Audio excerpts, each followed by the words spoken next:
اب آپ اس مبارک سلسلے کا تیسرا حلقہ سماعت فرمائیں۔ فوراً چونکہ حضور نے آگے کہنا تھا لا کسرا ولا قیصر بعدہ، تو یہ سارے انتظامات جو کیے جا رہے ہیں کہ کہیں کنگرے گر رہے ہیں اور روشنی آتی ہے تو روشنی سے سیدھا قصور شام کے محل دکھائے جاتے ہیں، کیونکہ میرے مدنی کی ابتدا مکہ سے تھی، مہجر مدینہ تھا اور انتہا شام تھی، کیونکہ حضور صلی اللہ علیہ وسلم کو معراج کہاں سے ہوا، حضور صلی اللہ علیہ وسلم کا اسراء کہاں سے ہوا، مکہ سے شام بیت المقدس، اور یوم محشر کہاں قائم ہوگا، شام بیت المقدس، تو لہذا ابتدا تھی اور یہاں سے نور کے ساتھ آپ کا انتہا بھی دکھا دی گئی کہ مدنی کا مولد مکہ ہوگا اور مہجر جو ہے وہ طیبہ ہوگا اور منتہا جو ہے وہ شام ہوگا، بیت المقدس ہوگا۔ اچھا، اور خدا کی شان دیکھیں، عیسیٰ ابن مریم بھی تصدیق کے لیے کہاں اتریں گے، وہی شام۔ تو اب جناب بی بی آمنہ فرماتی ہیں کہ حضور صلی اللہ علیہ وسلم سرکار دو عالم، رحمت دو جہاں، سرکار مدینہ صلی اللہ علیہ وسلم جب پیدا ہوئے تو فرماتی ہیں یہ تمام دنیا کے بچوں سے ایک علیحدی وضع پہ پیدا ہوئے کہ باقاعدہ مورخین نے لکھا ہے کہ آپ جب پیدا ہوئے تو آپ کے دونوں ہاتھ زمین پہ تھے اور ایسے محسوس ہوتا تھا کہ سجدہ کر رہے ہیں اپنے اللہ کو، اور اس کے بعد ایسے انگلی اٹھائی اور آسمانوں کی طرف دیکھا۔ یہ کوئی تصور بھی نہیں کر سکتا تھا کہ ایک پیدا ہونے والا بچہ یوں کرے۔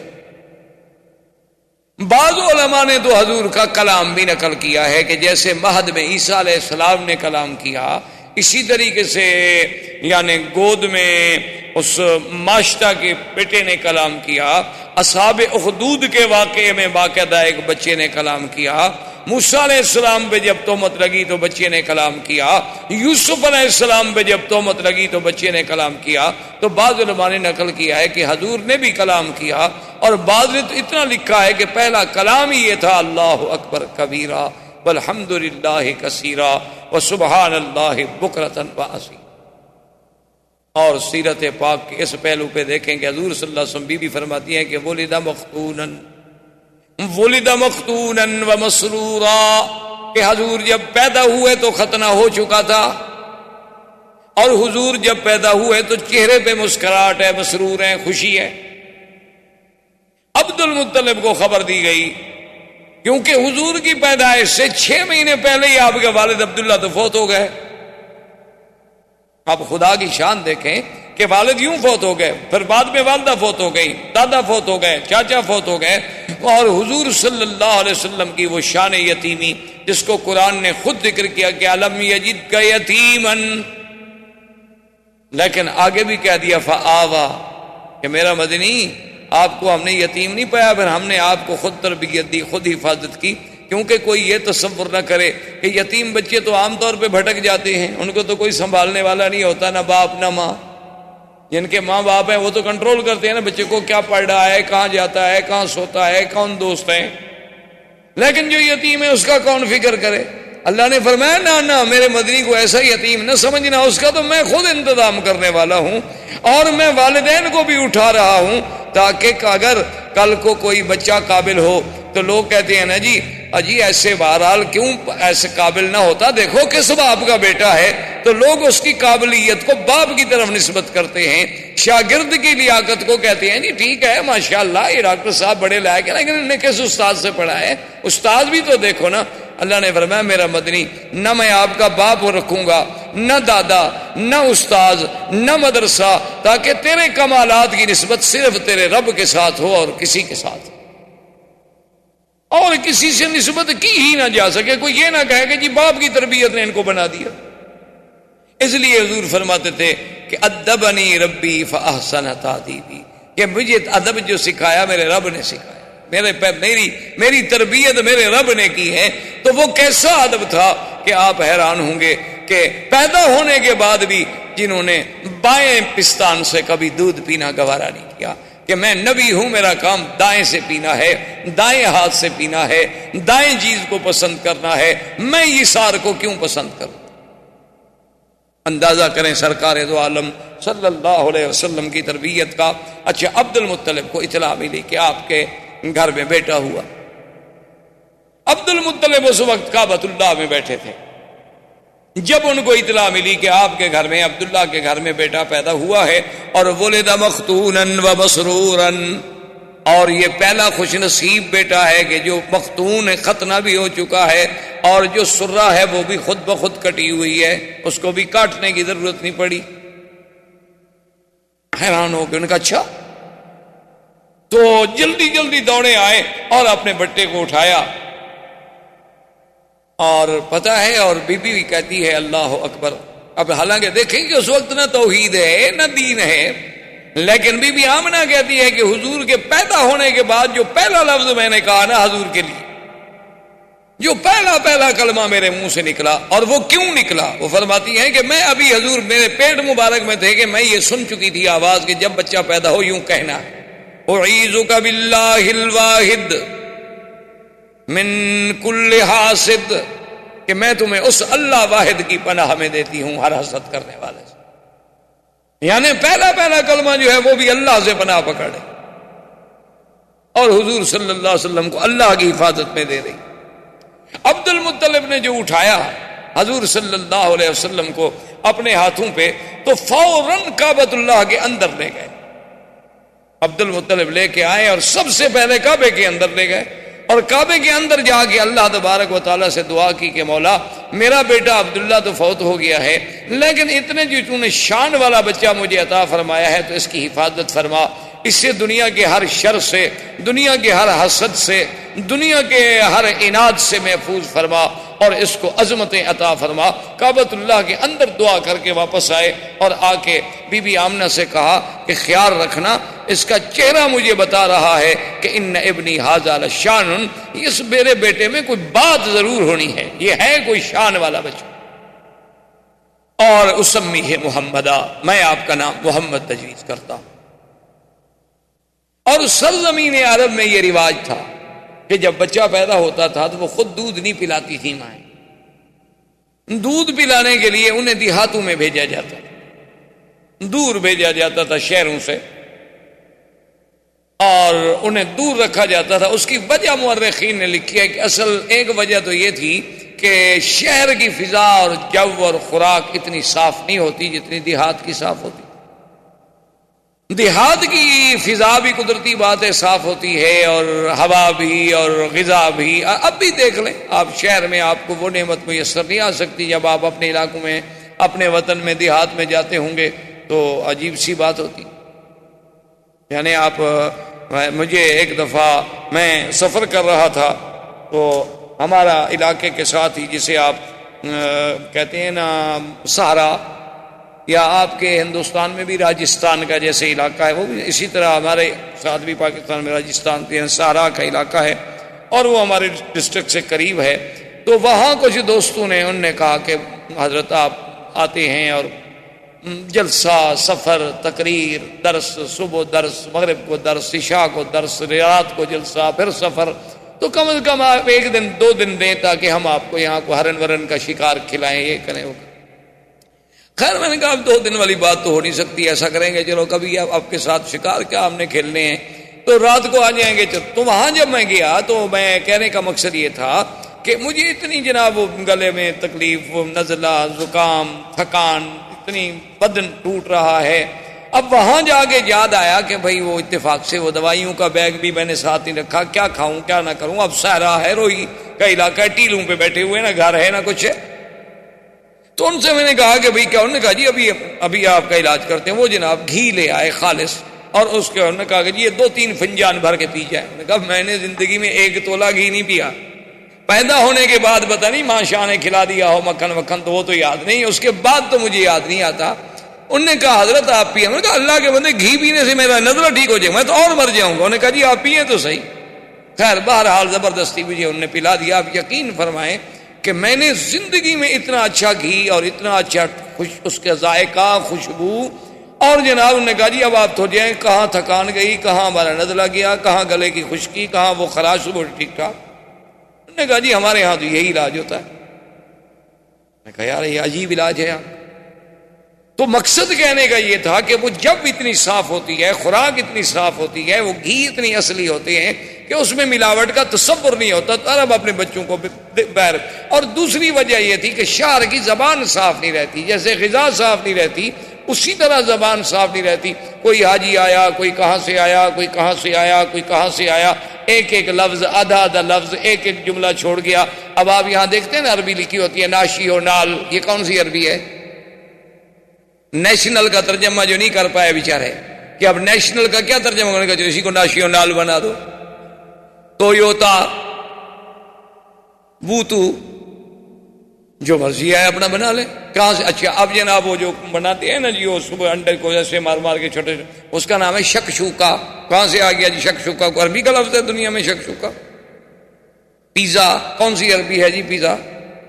یہ تو اٹالین پراٹھے کا نام ہے پیزا، یہاں کون سی عربی میں آ گیا پیزا؟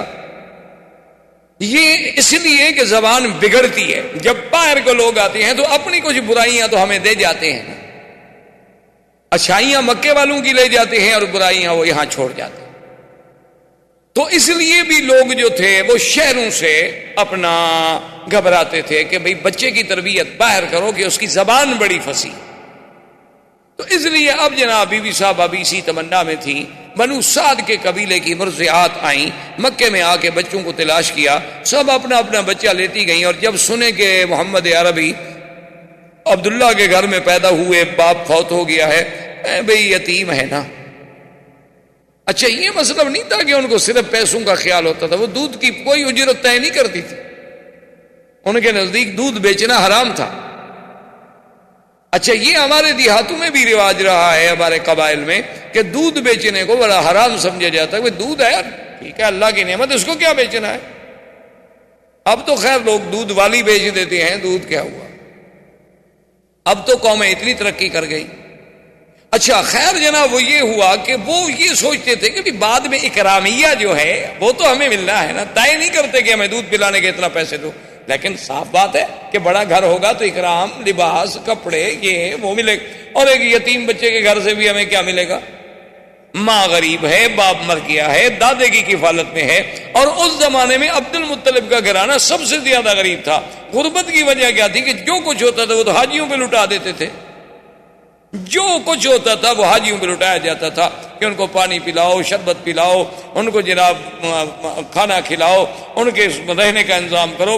اب اتنے حاجیوں کا انتظام کرنا ہے ایک سردار کو، تو اس کے گھر میں بچ کیا جاتا ہے. تو بہرحال جب وہ مایوس ہو گئی تو بیٹھے بیٹھے حلیمہ نے، جو حضور صلی اللہ علیہ وسلم کی مرضعہ ہیں، دایا ہیں، اپنے شوہر سے کہا، ان کے شوہر کا نام حارث، اپنے شوہر سے کہا کہ مجھے کوئی بچہ نہیں ملا، اور میں یہ بھی نہیں چاہتی کہ سب لوگ تو بچے لے جائیں اور میں بغیر بچے کے جاؤں، تو اب ایسا کیوں نہ کریں کہ ہم اس یتیم بچے کو لے لیں. اس نے کہا کہ ٹھیک اچھی بات ہے، جب اور کوئی نہیں ملا تو چلو خالی رہنے سے تو بہتر ہے کہ کوئی بچہ تو ہم لے جائیں. بی بی حلیمہ آئی، آگے دیکھا تو عبد المطلب بیٹھے ہیں. انہوں نے پوچھا کون ہو؟ نے کہا میں مرضعہ ہوں، میں سنا ہے کہ بچہ ہے، یتیم ہے اور وہ میں لینا چاہتی ہوں. انہوں نے کہا دیکھ لو کہ وہ یتیم ہے، ان کے والد فوت ہو گئے، اور تمہیں پتا ہے کہ ہم سرداری کی وجہ سے اور خدمت حجاج کی وجہ سے اتنے تنگ دست ہیں، شاید تمہاری خدمت نہ کر سکیں، لیکن ایک بات میں تمہیں بتاؤں، ایسا بچہ تمہیں کبھی نہیں ملے گا. اور اس کے بعد انہوں نے پوچھا ما اسمک، تیرا نام کیا ہے؟ تو بی بی کہتی ہے میں نے کہا حلیمہ. نے کہا قبیلتک، تمہارا قبیلہ کون سا؟ نے کہا بنو سعد. تو فرح فرحن شدیدہ، حضرت عبد المطلب بڑے خوش ہو گئے، کہنے لگے اسمک حلیمتی حلیمہ و قبیلتک سعد و ابنی محمدہ، تمہارا نام حلیمہ حلم سے ہے اور قبیلہ سعد سعادت سے ہے، لیکن میرا بیٹا بھی تو پھر محمد ہے صلی اللہ علیہ وسلم. اور بی بی حلیمہ کہتی ہیں کہ میں اندر گئی تو حضور صلی اللہ علیہ وسلم ایک سبز ریشمی کپڑا تھا جو اماں نے نیچے بٹھایا ہوا تھا، اور اس پہ حضور ایسے سیدھے لیٹے ہوئے تھے، اور فرماتی ہے کہ اتنا جمال تھا، اتنا حسن تھا، اور اتنی چہرے پہ تبسم تھا کہ میں تو ڈر گئی کہ میں ان کو اٹھا کے نیند سے بیدار کر کے ایسے اس منظر کو کہیں ضائع نہ کر بیٹھوں، میں اب ڈر کے مارے ہاتھ نہ لگاؤں کہ چلو سونے دو میرے پاک نبی صلی اللہ علیہ وسلم، کہ اتنی پیار سے لیٹے ہوئے ہیں کہ نظریں آسماں کی طرف ہیں، چہرے پہ تبسم ہے، اور رنگ ایسا میں نے نہیں دیکھا، جمال ایسا میں نے نہیں دیکھا۔ تو میں نے بی بی آمنہ سے پوچھا کہ آپ کا یہ بیٹا، اس نے کہا تمہیں پتہ ہے کہ ولد مختونن، یہ تو پیدا ہی مختون ہوا ہے، یہ تو پیدا ہی مسرور ہوا ہے، ان ابنی ھذا لشان، میرے اس بیٹے کو اللہ نے کوئی مقام دینا ہے، حلیمہ اگر بچہ لینا ہے تو ذرا خیال سے لے جانا۔ اور حلیمہ بی بی کی سواری کیا تھی؟ یہ گدھا۔ بعض روایات میں اونٹنی کا ذکر ہے، لیکن بعض روایات میں گدھا کا ذکر۔ اچھا، اب جناب عجیب شان دیکھیں کہ جب وہ آئے، سواری چونکہ ایک تھی، آگے اس کا شوہر بیٹھا، اصولی سی بات تھی کہ خامن جو ہیں وہ آگے بیٹھتے ہیں اور عورتیں پیچھے بیٹھتی ہیں، آج کل تو نہیں، یعنی اس زمانے کی میں بات کر رہا ہوں، یہ حضور صلی اللہ علیہ وسلم کے اس دور ولادت کی بات ہے۔ تو بہرحال وہ حارث جو تھا وہ سواری پہ آگے بیٹھا، اور اس کے بعد ان کی بیوی پیچھے۔ اب بیوی پیچھے بیٹھے گی تو حضور کو تو آخر وہ گود میں لے گی نا۔ اچھا، جب گود میں لے کے بیٹھی، سواری نہیں چلتی، وہ سواری کھڑی نہ ہو۔ اب بیوی کہتی ہے میں حیران ہو گئی، پہلے ہماری سواری کمزور تھی، اب اور یہ ہو گیا کہ بھئی اتنا بچے کا بوجھ تو نہیں ہو سکتا کہ اس کی وجہ سے یہ نہ چلے۔ تو کہتی ہیں کہ میں نے کہا اپنے شوہر سے کہ ایسا کرو کہ سواری ایک تو کمزور ہے، دوسرا شہر میں آنے کے بعد بھی سواری جو ہے جانور پر اثرات ہوتے ہیں، ابھی تم اس کو آگے پکڑ کے چلاؤ، جب باہر نکل جائیں گے پھر تم بیٹھ جانا۔ تو جب میرا خاوند اترا، اس نے آگے پکڑا تو چل پڑی، اور جب ہم شہر سے نکل گئے ہم نے پھر سواری کو بٹھا دیا، پھر اسی طرح بیٹھے، پھر وہ رک گئی۔ میں نے کہا کیا بات ہے؟ تو حارث کہنے لگا کہ آمنہ معلوم ہوتا ہے کہ یہ بچہ کوئی ایسے شان والا ہے کہ اس کو اس کا مالک پیچھے نہیں بیٹھنے دیتا، اس کو آگے ہی بٹھانا ہوگا، تو لہذا اس کو میں آگے لے لیتا ہوں، تم پیچھے بیٹھی رہو۔ تو میں نے اپنی گود میں لے لیا۔ تو کہتے ہیں میری سواری جو چلی نا تو ساری بنو سعد کی سواریاں پیچھے رہ گئیں، اور وہ ہمیں پکار رہی ہیں کہ حلیمہ تمہاری سواری کو کیا ہوا؟ میں نے کہا سواری تو وہی ہے، پر سوار بدل گیا۔ سواری تو میری وہی ہے جو آتے ہوئے چل نہیں سکتی تھی، آتے ہوئے کھڑی نہیں ہو سکتی تھی۔ اور پھر بی بی حلیمہ کہتی ہے کہ ہمارے علاقے میں غربت کا یہ عالم تھا، پورا علاقہ برباد تھا، اور میری کہتی ہے کمزوری کا یہ عالم تھا کہ میرا ایک بیٹا تھا، اس کو میں دودھ نہیں پلا سکتی تھی، دودھ والا بیٹا تھا، یعنی رضاعت کے دور میں تھا، لیکن اتنا میرا کم دودھ ہوتا تھا کہ سارا دن میرا بیٹا روتا رہتا تھا۔ بی بی حلیمہ کے بیٹے کا نام عبداللہ تھا، جو حضور کا رضائی بھائی تھا۔ اب دیکھیں، باپ کا نام بھی عبداللہ اور رضائی بھائی کا نام بھی عبداللہ، ماں کا نام آمنہ اور مرضیہ کا نام حلیمہ، یعنی آمنہ امن سے، حلیمہ حلم سے، قبیلہ سعد سے، اور رضاعت والا بھائی بھی عبداللہ۔ یہ سارے اتفاق ہے۔ یہ تو معلوم ہوتا ہے کہ اس خالق کائنات نے نظام بنایا کہ جس جس چیز پہ آپ نظر ڈالیں، یعنی عجیب حیرت ہوگی۔ اچھا دیکھیں نا، اگر آپ لفظ دیکھیں اللہ تو کس دوسرے لفظ پہ شد ہے، پہلے لفظ پہ تو شد نہیں ہے نا۔ اور حضور کے نام پہ بھی دیکھیں محمد، وہاں بھی شد دوسرے نام پہ آتی ہے، پہلے نام پہ نہیں آئی، آخر پہ بھی نہیں آئی۔ یعنی یہ سارے اتفاقات ہیں۔ یہ بخت و اتفاق ہے کہ ہاں جی اتفاق ہے، ایسا ہو گیا ہوگا، یہ کیا بات ہے؟ یہ سارے زمین و آسمان کی سٹیجیں جو سجائی جا رہی ہیں، یہ سارے اتفاق نہیں، بلکہ معلوم یہ ہوتا ہے کہ یہ کارخانہ ہستی اللہ تبارک و تعالی نے شاید اسی آنے والی ذات کے لیے پیدا کیا کہ اب جناب بھائی کا نام کیا ہے؟ عبداللہ، اور آپ کی دو بہنیں بھی ہیں رضائی، ایک کا نام تھا شیمہ اور ایک کا نام تھا انیسا یا انیسا۔ تو بی بی حلیمہ کہتی ہیں کہ میرا اتنا دودھ بھی نہیں ہوتا تھا کہ میرا بچہ پی لے، وہ بیچارہ روتا رہتا تھا، نیند نہیں آتی تھی بھوک کے مارے، کہ اور تو کوئی غذا کوئی نہیں تھی۔ لیکن کہتی ہے جب میں حضور کو لے کے آئی تو کہتی ہے پہلا دن تھا کہ میرے سینے کے دونوں حصے جو ہے دودھ سے بھر گئے، اور حضور پاک نے بھی پیٹ بھر کے دودھ پیا اور میرے بیٹے نے بھی پیٹ بھر کے دودھ پیا، اور دونوں آرام کرتے رہے کہ اللہ نے میرے بدن میں بھی انقلاب، میرے گھر میں بھی انقلاب، اور میری بکریاں شام کو چرنے گئی، واپس آئیں تو ان کے نت بھرے ہوئے ہیں دودھ سے۔ ایک ہماری بالکل مریل قسم کی اونٹنی تھی جو اٹھ کے نہیں کھڑی ہو سکتی تھی، تو میرا شوہر دوڑا ہوا آیا، اس نے کہا حلیمہ حلیمہ دیکھا وہ اونٹنی کھڑی ہے اور دودھ اترا ہوا ہے، برتن لاؤ میں دودھ لے کے آؤں، چونکہ اونٹنی کا دودھ عرب کو بڑا محبوب تھا۔ تو اللہ تبارک و تعالیٰ نے حضور پاک صلی اللہ علیہ وسلم کی بی بی حلیمہ کے گھر جانے سے وہ ظاہری برکتیں، وہ باطنی برکتیں، وہ معنوی برکتیں، وہ حصی برکتیں، وہ وجودی برکتیں ایسے اظہار ہوئے کہ دنیا دنگ رہ گئی۔ اور پھر بی بی کہتی ہے کہ حضور کے اپنے بدن میں جو بڑھنے کا انداز تھا، یعنی عجیب حیرت کی بات تھی کہ جو بچہ 1 مہینے میں بڑھتا ہے اتنا حضور 1 دن میں بڑھ جاتے تھے۔ یعنی بی بی صاحبہ فرماتی ہیں جب حضور کی عمر 2 سال کی ہوئی ہے تو آپ 6 سال کے نظر آتے تھے، اور حضور صلی اللہ علیہ وسلم نے 4 مہینے کی عمر میں بولنا شروع فرما دیا، اور اتنے فصیح لفظ کہ اب دیکھیں نا، حضرت ابو بکر صدیق خود قریشی ہے، خود اہل مکہ ہیں۔ کبھی کبھی انہوں نے ایک دفعہ حضور صلی اللہ علیہ وسلم سے کہا کہ یا رسول اللہ صلی اللہ علیہ وسلم، مجھے بڑی حیرت ہوتی ہے کہ کبھی آپ ایسا لفظ بولتے ہیں کہ ہم عرب ہیں، کرشی ہیں، لیکن ہمیں بھی سمجھ نہیں آتا اس کا ترجمہ۔ تو حضور نے فرمایا کہ ابو بکر ایسا کیوں نہ ہو، ایسا کیوں نہ ہو، ولدت فی قریش وربیت فی بنو سعد، اللہ نے مجھے قریش میں پیدا کیا اور بنو سعد جیسے قبیلے میں نے وہاں تربیت پائی، میں نے وہاں دودھ کا زمانہ گزارا۔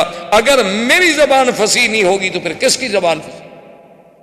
تو اللہ تبارک و تعالی آپ کو بھی اور مجھے بھی حضور کی سیرت پر عمل کرنے کی توفیق عطا فرمائے۔ زندگی باقی تو بات باقی۔ اللہم صلی علی سیدنا محمد وعلی آل سیدنا محمد کما صلیت علی ابراہیم وعلی آل ابراہیم فی العالمین انک حمید مجید۔ برادران اسلام، جیسا کہ الحمدللہ آپ کو علم ہے کہ چند دنوں سے ہم سیرت رسول پاک صلی اللہ علیہ وسلم کے ضمن میں کچھ باتیں کہہ رہے ہیں اور سن رہے ہیں۔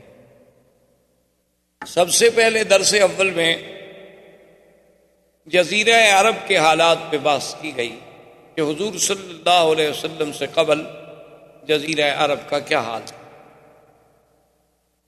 اس کے بعد حضور صلی اللہ علیہ وسلم کی بعثت کے مطابق جو مبشرات تھے، جو اشارات تھے، جو ارہاسات تھے، جو کنایات تھے، جو مؤشرات تھے، ان پر بحث کی گئی اور اس کو ذکر کیا گیا درس میں۔ اور پھر تیسرے درس میں حضور صلی اللہ علیہ وسلم کی ولادت باسعادت، حضور صلی اللہ علیہ وسلم کا ولادت کے وقت کے حالات، حضور صلی اللہ علیہ وسلم کے ولادت کے وقت کے معجزات، اور حضور صلی اللہ علیہ وسلم کے لیے اسم محمد کا تجویز ہونا، یہ ذکر کیا گیا۔ اور پھر حضور کی رضاعت، حضور صلی اللہ علیہ وسلم کا بی بی حلیمہ سعدیہ کے پاس تشریف لے جانا، جیسے عرب کی یہ عادت تھی کہ بچوں کو ولادت کے بعد دیہات میں، جنگلوں میں، دور افدادہ آبادیوں میں بھیجا کرتے تھے تاکہ خالص قلعہ ملے، خالص لغت ملے، ان کی لغت بھی فصیح ہو، ان کی صحت بھی بہتر ہو، اور شہر کی آلودگیوں سے بچ جائیں، اور ان کی زبانوں میں بھی کسی قسم کا خلل نہ آئے۔ اس بنا پر حضور صلی اللہ علیہ وسلم کو بھی بی بی حلیمہ جو قبیلہ بنو سعد کی مرضیہ تھی، دودھ پلانے والی تھی، وہ ان کی نصیب میں حضور صلی اللہ علیہ وسلم کی ولادت آئی، رضاعت آئی، اور وہ ان کو لے کر اپنی بستی بنو سعد میں، جو قبیلہ بنو سعد مکے اور طائف کے درمیان میں ایک جگہ تھی، وہاں لے گئے۔ اسی ضمن میں ہم نے یہ بھی ذکر کیا تھا کہ حضور صلی اللہ علیہ وسلم کے رضائی بھائی بھی تھے عبداللہ، اور آپ کی ایک رضائی بہن بھی تھی جن کا نام شیمہ تھا۔ تو اب بی بی حلیمہ فرماتی ہے کہ حضور صلی اللہ علیہ وسلم کے آنے کے بعد ایسی ایسی برکات کا ظہور ہوا کہ جس کا ہم تصور بھی نہیں کر سکتے، کہ ہمارے گھروں میں جو قحط کا عالم تھا اللہ نے برکتیں پیدا فرما دی۔ بی بی حلیمہ فرماتی ہیں کہ میرا اپنا دودھ اتنا نہیں ہوتا تھا کہ میرا اپنا بچہ جو ہے وہ پی لے اور اچھی طرح نیند لے سکے، لیکن حضور صلی اللہ علیہ وسلم کے آنے کے بعد اللہ نے میرے دودھ میں بھی اتنی اضافہ کر دیا کہ اب ایک بچے کے بجائے دونوں پیتے اور دونوں آرام سے سکون کے ساتھ آرام کرتے۔ اور اسی طرح بی بی حلیمہ سعدیہ یہ فرماتی ہیں کہ حضور صلی اللہ علیہ وسلم کی جو اٹھان تھی وہ عام بچوں سے علیحدہ تھی، کہ یعنی جو بچہ 1 مہینے میں بڑھتا ہے حضور 1 ہفتے میں بڑھ جاتے، اور حضور صلی اللہ علیہ وسلم کا لیٹنا، حضور صلی اللہ علیہ وسلم کا باتیں کرنے کا انداز چھوٹی سی عمر میں، حضور صلی اللہ علیہ وسلم کا کسی بات میں جھگڑا نہ کرنا، کسی بات میں تعارض نہ کرنا، حضور صلی اللہ علیہ وسلم کا باوجود چھوٹی سی عمر کے ہر چیز میں تیامن یعنی دائیں طرف کو ترجیح دینا، بائیں طرف سے بچنا، یہ ساری چیزیں ایسی تھیں جو مجھے عجیب نظر آتی، اور میں صرف حیران نہیں تھی بلکہ ہمارا قبیلہ بنو سعد پورے کا پورا حیران تھا کہ یہ کون سا ایسا بچہ آ گیا ہے شان والا کہ جس کی وجہ سے اس علاقے کی کایا اللہ نے پلٹ دی ہے کہ تم نے کانٹوں کو چھوا اور گلستان کر دیا، کہ جہاں جہاں سے حضور صلی اللہ علیہ وسلم گزرے، جہاں جہاں حضور صلی اللہ علیہ وسلم کے قدم پہنچے، وہ جگہ جو تھی جنت سما ہوتی گئی۔ جہاں تیرا نقش قدم دیکھتے ہیں، خرامہ خرامہ ارم دیکھتے ہیں۔ تو اسی اسنا میں کہتی ہیں جب حضور تھوڑے کچھ چلنے پھرنے کے قابل ہو گئے تو حضور پاک صلی اللہ علیہ وسلم نے مجھ سے پوچھا کہ اماں حلیمہ میرے بھائی جو ہیں یہ کہاں چلے جاتے ہیں؟ سارا دن غائب ہوتے ہیں، شام کو آتے ہیں، میرا بھائی بھی غائب ہو جاتا ہے، میری بہن شیمہ بھی غائب ہو جاتی ہیں، تو یہ کہاں چلی جاتی ہیں؟ تو بی بی حلیمہ سعدیہ نے کہا کہ بیٹا کیونکہ ہم غریب لوگ ہیں، کچھ دمبیاں ہیں، کچھ بکریاں ہیں، کچھ مویشی ہیں، تو ان کو وہ چرانے کے لیے دور جاتے ہیں اور چرا کے شام کو واپس آ جاتے ہیں۔ تو فرماتی ہیں کہ محمد مصطفیٰ صلی اللہ علیہ وسلم نے فرمایا کہ اماں میں بھی ان کے ساتھ بکریاں چرانے کے لیے جاؤں۔ تو میں نے کہا بیٹا آپ کو تکلیف کرنے کی کیا ضرورت ہے، آپ کو تو ہم اپنے پاس لائے ہیں خدمت کے لیے۔ انہوں نے کہا نہیں، میں یہ نہیں سوچ سکتا کہ میرے بھائی اور بہن ایک عمل کریں، ایک محنت کریں اور میں اس میں شرکت نہ کروں۔ تو حضور صلی اللہ علیہ وسلم بھی تشریف لے گئے۔ اسی اسنا میں وہ واقعہ پیش آیا کہ ایک دن آپ کے بھائی عبداللہ اور آپ کی بہن شیمہ جو تھی وہ بھاگتی ہوئی آئیں اپنی اماں کے پاس، اور انہوں نے کہا کہ اماں ہمارا وہ جو قرشی بھائی ہے نا، قد جاء رجلان فقتلہما، 2 آدمی آئے انہوں نے ہمارے بھائی کو قتل کر دیا۔ تو بی بی حلیمہ سعدیہ کہتی ہیں کہ میرے تو پاؤں کے نیچے سے زمین نکل کہ بھئی ہمارے پاس تو وہ قریش کی امانت ہے، اور خدا نہ خواستہ ایسا واقعہ ہو جائے تو پھر ہمیں کہاں قریش معاف کرے۔ تو کہتی ہیں کہ میں نے شور مچایا اور میں بھاگی، میرا خامن دوڑے، اس کے بعد ہمارے قریب کے جو رشتہ دار تھے وہ دوڑے، اور ہم جب دوڑے پہنچے تو ہم نے دیکھا کہ ایک درخت کے نیچے ایک ٹہنی پکڑ کر سرکار دو عالم سرکار مدینہ صلی اللہ علیہ وسلم کھڑے ہیں۔ آپ کے چہرے مبارک کا رنگ البتہ متغیر، رنگ جو ہے محسوس ایسے ہوتا ہے کہ جیسے رنگ اڑا ہوا۔ تو ہم نے جلدی سے جا کے بی بی حلیمہ نے سینے سے لپٹایا کہ یا حبیبی و یا ولدی، اے میرے بیٹے خدا تجھے ہر دشمن سے محفوظ رکھے، کیا ہو گیا؟ اس نے کہا اماں کوئی ایسی بات نہیں ہے، بات اتنا ہے کہ میں ایسے کھڑا تھا، وقت نزل رجلان، ایسے اوپر سے معلوم ہوا کہ 2 بندے آئے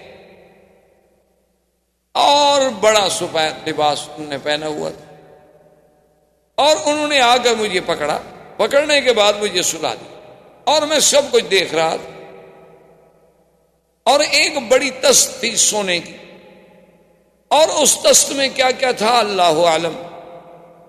پھر انہوں نے مجھے لٹانے کے بعد میرے سینے مبارک کو یہاں سے لے کر کھولا بالکل عین ناف تک، کھولنے کے بعد انہوں نے میرے دل مبارک کو نکالا، اور میں یہ ساری کاروائی دیکھ بھی رہا ہوں، یعنی یہ سارا آپریشن، اور پھر دل مبارک کا باہر آ جانا، یعنی آج دنیا جس کو اپنے سرجری کا معراج سمجھتی کہ ہم نے سرجری میں وہ مقام حاصل کر لیا ہے کہ ہم دل کا معاملہ ٹھیک کر لیتے ہیں، والو بدل لیتے ہیں، بائی پاس ہو جاتا ہے، دل کو باہر نکال لیتے ہیں، دل کو سیف رکھنے کے لیے اندر ایک مشین فٹ کر دیتے ہیں، متبادل دل لگانے کی باتیں اور سب ہو، لیکن آپ اندازہ کریں کہ 1400 سال پہلے جبکہ کوئی وسائل نہیں، کوئی ہسپتال نہیں، کوئی آپریشن تھیٹر نہیں، کوئی انتظامات نہیں، تو یہ تو آپریشن جو ہے نوری مخلوق کر رہی ہے اور الہی حکم سے ہو رہا ہے کہ آپریشن کرنے والے بھی کون ہیں؟ اللہ کے فرشتے ہیں، ملک ہیں، جبرائیل و میکائیل ہیں، اور جس ذات کا آپریشن کیا جا رہا ہے وہ کون ہے؟ محمد رسول اللہ صلی اللہ علیہ وسلم۔ تو کہتے ہیں کہ حضور صلی اللہ علیہ وسلم، اور کمال یہ ہے کہ آپ کی کوئی بے ہوشی نہیں، آپ کو کسی دوائی سے کسی چیز سے اتنا زیر اثر نہیں کیا گیا کہ آپ بے ہوش ہو جائیں، کہ اتنا بڑا سینے کا چیر دینا، اتنا بڑا کھول دینا، پھر دل مبارک کا نکالنا، نکال کے باہر دھونا۔ اور سب سے بڑی بات یہ ہے کہ حدیث مبارک میں یہ بھی آتا ہے کہ اس دل میں کوئی چھوٹا سا ایک ٹکڑا تھا، وہ بھی نکال کے انہوں نے باہر پھینک دیا، اور یہ بھی کہا کہ ھذا حظ شیطان، وہ حصہ چھوٹا سا نکال کے باہر ڈال دیا گیا، اور پھر سینہ مبارک میں دل مبارک رکھا گیا، اور پھر اس کو سیا گیا۔ تو بی بی حلیمہ یہ باتیں سن رہی ہیں، اور ان کے لیے تو یہ سمجھ سے بالا تر بات ہے نا کہ کسی بچے کو اس طرح، اور ایسا دنیا میں کون سا آپریشن ہے کہ جو لمحوں میں ہو جائے اور لمحوں میں ٹھیک ہو جائے، لیکن کہتے ہیں کہ آثار جو تھے سلائی کے، نشان جو تھے وہ باقی تھے۔ اچھا اللہ چاہتے تو یہ نشان بھی مٹ جاتے، جو خداوند قدوس اتنی بڑا آپریشن اپنے پاک نبی کا کرا سکتے ہیں ملائکہ کو بھیج کر، نشان بھی مٹ جاتے، لیکن نشان مٹ جاتے تو منکرین کو انکار کا ایک بہانہ مل جاتا کہ کافروں کو تو آپ چھوڑیے، بڑے بڑے مسلمانوں نے بھی شک کے صدر کا انکار کیا ہے۔ انہوں نے کہا کہ یہ جو کہتے ہیں کہ سینہ مبارک شک ہوا، یہ روایات ایسی نہیں ہے کہ ہم جس پر ایمان لے آئیں، کیونکہ حدیث مبارک تو لکھی ہی حضور کے 250 سال بعد گئی ہے۔ یہ شک کے صدر ہونا، سینے کا چیرا جانا، دل مبارک کا باہر نکال لینا، پھر دل کو دھونا، دھونے کے بعد دل کو اندر رکھ دینا، اور بغیر اسباب ظاہریہ کے، اتنی بڑی بات جو ہے، انہوں نے کہا اصل میں مولویوں کو دھوکہ لگا ہے کہ انہوں نے شک کے صدر کو حقیقت پہ محمول کر لیا، حالانکہ معنی یہ تھا کہ اللہ نے اپنے نبی کا دل مبارک جو ہے کھول دیا، یعنی اس کو باتیں سمجھنے کے لیے، علوم غیبیہ کی باتوں کو پہچاننے کے لیے، علوم قرآن کی حقیقت و گہرائیوں میں ڈوبنے کے لیے اللہ نے سینہ کھول دیا۔ وہ کہتے ہیں جیسے محاورے میں آپ کہتے ہیں جی ماشاء اللہ فلاں عالم کی جب تقریر سنی نا، اللہ نے بھائی ان کا تو واقعی سینہ کھول دیا، ایسے بہ رہے تھے جیسے کہ دریا بہ رہا ہو، حالانکہ نہ دریا بہ رہا ہوتا ہے اور نہ سینہ کھلا ہوتا ہے۔ انہوں نے کہا یہ محاورہ۔ تو بعض مسلمان اپنے آپ کو مسلمان کہلانے والوں نے بھی شک کے صدر کا انکار کر دیا، انہوں نے کہا کوئی شک کے صدر نہیں، بلکہ یہ شرح صدر ہے، شک کے صدر نہیں۔ لیکن بات یاد رکھیں کہ شک کے صدر کی روایات بخاری و مسلم کی روایات، سیاح کی روایات ہیں، اور وہ اتنی تواتر کو پہنچی ہوئی روایات ہیں کہ جن کا ہم انکار نہیں کر سکتے۔ اور پھر صحابہ کا صرف یہ نہیں ہے کہ بھی روایات کا ذکر ہو، بلکہ صحابہ کا حضور کے آثار نشانات کو بھی دیکھ کے گواہی دینا کہ ٹانکے کے نشان ہم نے اپنی آنکھوں سے دیکھے۔ حضور کے خادم جو ہیں حضرت انس بن مالک رضی اللہ تعالیٰ عنہ، وہ فرماتے ہیں کہ حضور صلی اللہ علیہ وسلم کے سینے مبارک پر جو اثرات تھے اس سلائی کے، وہ میں نے دیکھے ہیں اپنی آنکھوں سے۔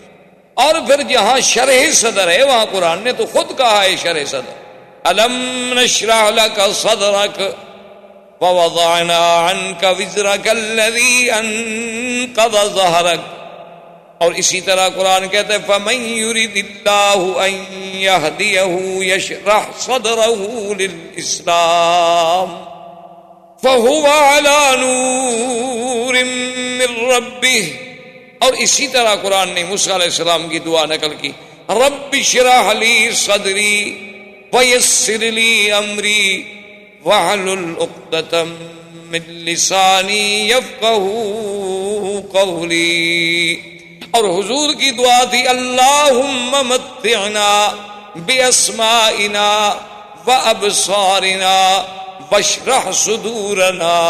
تو شرح صدر تو قرآن نے خود ذکر فرمایا۔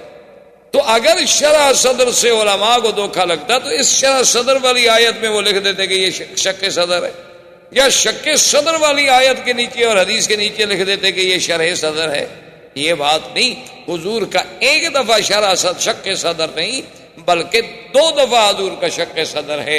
ایک بچپن میں جب سرکار دو عالم صلی اللہ علیہ وسلم اپنی مرضعہ بی بی حلیمہ بنو سعد کے قبیلے میں تھے، اس وقت بھی آپ کا سینہ مبارک کھولا گیا، اور ایک جب حضور صلی اللہ علیہ وسلم کو اسراء اور معراج پہ لے جانے کا فیصلہ ہوا، تو وہ بھی اللہ کے حرم میں مسجد الحرام میں یہاں آ کر فرشتوں نے پھر آپ کا سینہ مبارک کھولا.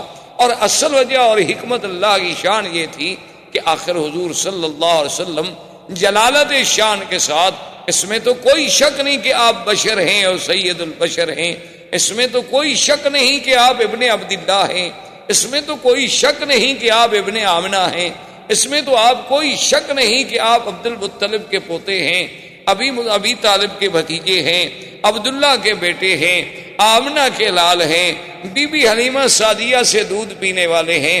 تو علماء نے لکھا ہے کہ وہ تقاضائے بشریت کا جو حصہ تھا، اللہ کو یہ بھی گوارا نہیں تھا کہ اس بشریت کی چیز پر کبھی کسی شیطان کے وساوس کا اثر ہو جائے. اللہ نے اس حصے کو ہی نکال دیا کہ وہ چیز ہی باقی نہ رہے.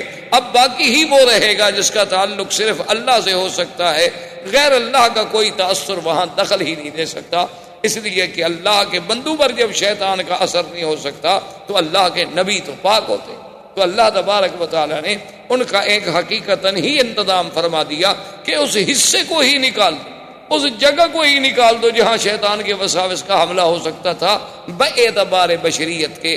ورنہ اللہ کے رسول صلی اللہ علیہ وسلم تو اتنے معصوم ہیں کہ انسان تو انسان، جن تو جن، بلکہ شیطان. ایک صحابی نے پوچھا کہ حضور قرآن پاک میں موجود ہے کہ ہر بندے کے ساتھ ایک ملک ہوتا ہے، ایک فرشتہ ہوتا ہے اور ایک شیطان ہوتا ہے، ایک قرین ہوتا ہے شیطان اور ایک ملک ہوتا ہے ہر بندے کے ساتھ. تو کیا یا رسول اللہ صلی اللہ علیہ وسلم آپ کے ساتھ بھی وہ قرین ہے، وہ شیطان ہے؟ آپ نے فرمایا کہ ہے ولکنہ اسلم، ہے تو صحیح لیکن وہ بھی مسلمان ہو گیا، تو لہذا اب وہ بھی میرے خلاف تو کوئی غلط بات تو مجھے نہیں بتا سکتا. یعنی حضور صلی اللہ علیہ وسلم کی صحبت کا یہ عالم تھا. تو ایک دفعہ تو آپ کو بچپن میں تیار کیا گیا کہ وہ حصہ جو ہے اس کو نکال دیا جائے اور آپ کے دل کو ایمان و حکمت سے بھر دیا جائے کہ انا سنلقی علیک قولا ثقیلا. پھر ہم نے آپ پر ایک بہت بڑا بھاری قول اتارنا ہے، اللہ نے قرآن اتارنا ہے، اللہ نے قرآن کے اعلان کے لیے اپنے پاک پیغمبر کو تیار کرنا ہے. تو یہ باطنی تیاری بھی ہو رہی تھی، ظاہری تیاری بھی ہو رہی تھی. تو اب بی بی حلیمہ کہتی ہیں کہ میں حیران ہو گئی. میں نے کہا اب اس کا حل کیا ہے، کیا ہو سکتا ہے؟ تو میں نے بڑی سوچ و بچار کے بعد، ایک ہمارے علاقے میں بہت بڑا کاہن تھا، بہت بڑا ماہر تھا، راہب تھا ان باتوں کا، تو میں اس کے پاس ان کو لے گئی اور میں اپنے خاوند کو بھی لے گئی. تو اس نے جب دیکھا تو اس نے کہا کہ نام کیا ہے؟ میں نے بتلایا کہ نام یہ ہے محمد صلی اللہ علیہ وسلم. کب پیدا ہوئے؟ 12 ربیع الاول کی رات میں. کہاں پیدا ہوئے؟ مکہ میں. کیا دیکھا؟ یہ دیکھا. کیا کیا آثار نظر؟ اس کے بعد اس نے کہا کہ حلیمہ بات یہ ہے کہ اس بچہ جو ہے یہ کوئی شان والا بچہ ہے، معلوم ہوتا ہے کہ شاید یہ امت کا نبی ہو، لہذا اس کو تم بڑی حفاظت سے رکھو، اس کے تو بڑے دشمن ہو. تو اب بھی حلیمہ کہتی ہیں کہ میں گھبرا گئی. حالانکہ میں 2 سال کی عمر میں ایک دفعہ والدہ کے پاس لے گئی تو پھر منتیں کر کے میں لے آئی تھی حضور کو، کیونکہ والدہ کہتی تھی اب 2 سال کی عمر ہوگی تو آپ چھوڑ دیں. میں نے کہا کہ نہیں، مکے میں بیماری پھیلی ہوئی ہے، کہیں حضور کو تکلیف نہ ہو جائے، کیونکہ میں چاہتی تھی کہ یہ برکت میرے گھر سے کہیں دور نہ ہو جائے، یہ رحمت میرے گھر سے کہیں نہ چلی جائے.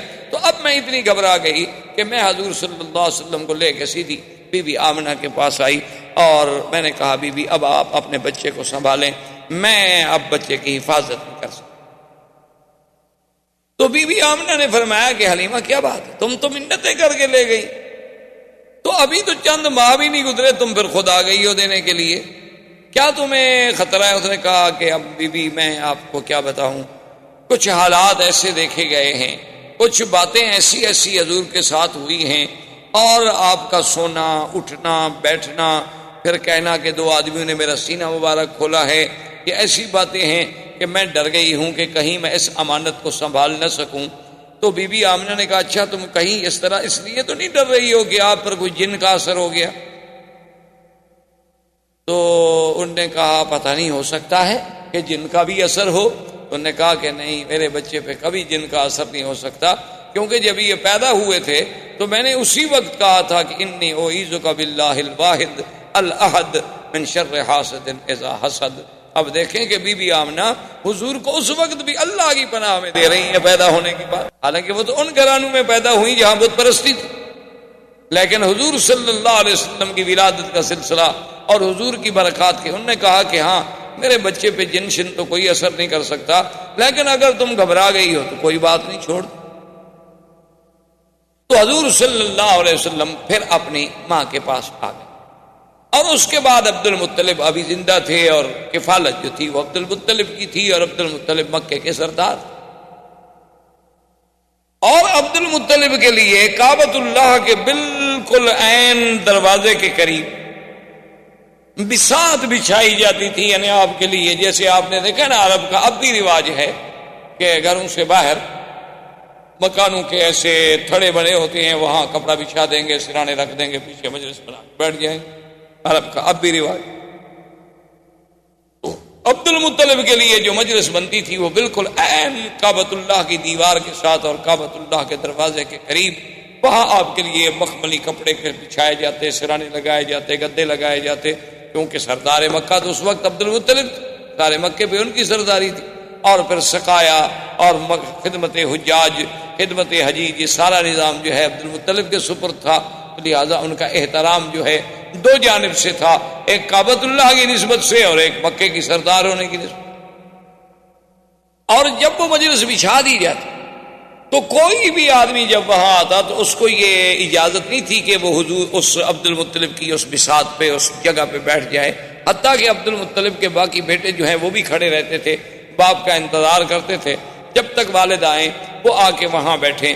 لیکن خدا کی شان ہے کہ محمد مصطفیٰ صلی اللہ علیہ وسلم ابھی تو 3-4 سال کی عمر نہیں ہوئی تھی، آپ جب بھی تشریف لاتے تو آ کر فوراً اپنے عبد المطلب دادے کی مجلس پہ بیٹھ جائیں،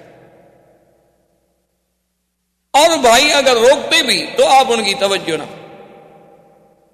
اور عبد المطلب کو جب کہا گیا تو انہوں نے کہا ان ابنی ھذا لشأن، اس میرے بیٹے کے اندر کوئی اللہ نے کوئی شان رکھی ہے ایسی، اس کو منع نہ کیا کرو، اگر یہ میری مجلس پہ بیٹھ جائے تو بیٹھ جائے، میں نیچے بیٹھ جاؤں گا لیکن میں محمد کو نہیں اٹھا سکتا صلی اللہ علیہ وعلا آلہ واصحابہ وسلم۔ تو اب حضور صلی اللہ علیہ وسلم کو یعنی اس ضمن میں آپ کو یہ ایک جہاں وہاں یعنی بی بی حلیمہ کے پاس خالص غذا ملی، خالص لسان ملی، خالص لغت ملی، اور عبد المطلب کے پاس بیٹھ کے سرداری ملی، اور سرداروں کی باتیں، بڑے بڑے سرداروں کا عبد المطلب کے دربار میں آنا، بیٹھنا، باتیں کرنا، انداز کرنا، یہ ساری باتیں جو تھیں اس کی ایک تعلیم دی جا رہی تھی۔ عبد المطلب کے مجلس کوئی معمولی سی مجلس نہیں تھی، اس وقت مکے کا سب سے بڑا سردار، یہ سارا ایک اللہ کی طرف سے نظام۔ اور عبد المطلب کا عالم یہ تھا کہ سردار ہونے کے باوجود پیسہ نہیں ہوتا تھا، چونکہ جب پیسہ آتا تو سخاوت تھی، خرچ ہو جاتا، حاجیوں پہ خرچ ہو رہا ہے، زمزم میں شہد ملا کے پلایا جا رہا ہے، زمزم نہیں تو باہر سے پانی لا کے پلایا جا رہا ہے، سرید کھلائی جا رہی ہے، روٹی کھلائی جا رہی ہے، حاجیوں کی خدمت کی جا رہی ہے، تو اتنا پیسہ کہاں سے ملے ایک سردار؟ تو بہرحال حضور صلی اللہ علیہ وسلم آپ کی کفالت میں بھی تربیت لیتے رہے، اور جب حضور صلی اللہ علیہ وسلم کی عمر مبارک زیادہ ہوئی تو ایک دن آپ کی والدہ نے یہ ارادہ کیا کہ میں حضور کو لے کر آپ کے اخوال جو ہیں بنو نجار مدینہ منورہ میں ان کے پاس جاؤں، کم سے کم میں اپنے رشتہ داروں کو بھی تو ملاؤں، اور کم سے کم حضور صلی اللہ علیہ وسلم میرے بیٹے کی زیارت کر سکیں۔ حضور کو لے کے مدینہ منورہ تشریف لے گئیں، اور خدا کی شان ہے مدینہ منورہ کی بھی گلیوں میں جہاں جہاں حضور صلی اللہ علیہ وسلم گزرتے تو لوگ حیران ہو، جو بھی دیکھتا حضور صلی اللہ علیہ وسلم کو حیران ہو جاتے۔ اسی سے شہرت اٹھی، اور شعرا میں کچھ یہودی لوگ آئے، کچھ راہب آئے، انہوں نے آ کے حضور صلی اللہ علیہ وسلم کو دیکھا تو انہوں نے لوگوں سے کہا کہ نبی ھذہ الامہ، یہ اس امت کا نبی پیدا ہو گیا ہے، اور ایسی باتیں کرنے لگے کہ بی بی آمنہ کو اندیشہ ہو گیا کہ کہیں یہ حضور کو نقصان نہ پہنچا دے، تو بی بی صاحبہ ان کو لے کر واپسی کا انہوں نے جلدی سے سفر اختیار کیا۔ ابھی راستے میں مقام ابوا پہ تھیں کہ بی بی آمنہ فوت ہو، والد پہلے فوت ہو چکے۔ بعض روایات تاریخ میں یہ بھی ہے کہ بی بی آمنہ کو یہاں جنت المعلی میں دفن کیا گیا۔ اور بعض روایات تاریخ میں یہ بھی ہے کہ ان کو دفن تو کیا گیا مقام ابوا میں. ابوا جو ہے مکے اور مدینے کے راستے میں ایک جگہ ہے، لیکن سڑک سے ہٹ کر ہے، اندر پہاڑیوں میں ایک جگہ ہے اور کچا راستہ ہے. اور بعض علماء یہ لکھتے ہیں مورخین کہ ابوا میں دفن کیا گیا، وہاں سیل آئی یعنی پانی آیا بارشوں کا، تو قبر جو تھی وہ کھل گئی، تو پھر ان کو لا کر یہاں منتقل کر دیا گیا، جنت المعلی میں دفن کر دیا گیا. تو بعض لوگوں نے روایات کو یوں بھی جمع کیا ہے. بہرحال جمہور کی رائے یہ ہے کہ مقام ابوا پہ دفن کیا گیا، کیونکہ ایک دفعہ حضور صلی اللہ علیہ وسلم ایک حدیث مبارک میں یہ بات موجود ہے کہ حضور نے فرمایا کہ میں نے اللہ سے بخشش کی دعا مانگی تھی، اس کی تو اجازت نہیں ملی، البتہ مجھے ماں کی قبر پہ جانے کی اجازت ملی.